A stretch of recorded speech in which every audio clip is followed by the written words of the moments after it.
All right, guys. I promise this is not going to become a weekly feature. But I guess if we have the one shining moment, we kind of have the anti-shining moment, like we had last week was the Peacock coverage in the NBC commercials. I made some comments about NBC last week. I think it's only fair I followed up with some comments from Fox this week. I said I would give it till halfway through a truck race at Daytona.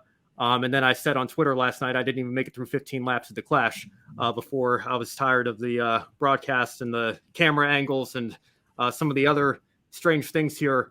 But in following up with a one shining moment, I want to give a shout out to my editor-in-chief over at lastcar.info, Brock Beard. And I want to make one thing very, very clear. I know Joel McHale is not watching this, Joel. I loved you on Card Sharks, by the way. You did a great job there. As far as I'm concerned, you guys got a raw deal. The show was canceled too quickly. I thought it was a very good revival. Apparently, the ratings suggested otherwise. But the driver intros last night, I think I'm just going to let Brock speak for himself here because I think he was really on point, and I think it just kind of speaks for all of us as to the show that we got during the driver intros at the Coliseum. Who was that guy that did the driver intros by team? They couldn't get Kevin Harvick's name right. It's only his retirement season. Talk about somebody who needs to do their homework a little bit. I'm so tired of these small screen people getting out there that don't know a damn thing about this sport. Oh, well, they got a new show. They got a new show that's going to be on for 6 episodes and then be forgotten about. I'm over it. I'm over it. But I get it. It's LA. It's LA, and so they're going to do something like this. And I know they do it at other tracks too. But man, I mean,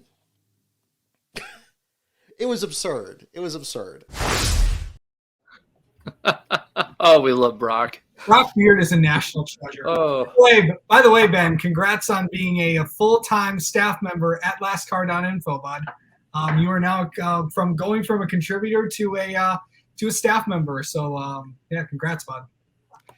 Yeah, I appreciate it. And congratulations to Kyle Harvick on his retirement tour. I'm expecting a great year for him. Congratulations to Front Row Sports as well. They've really been taking some steps forward.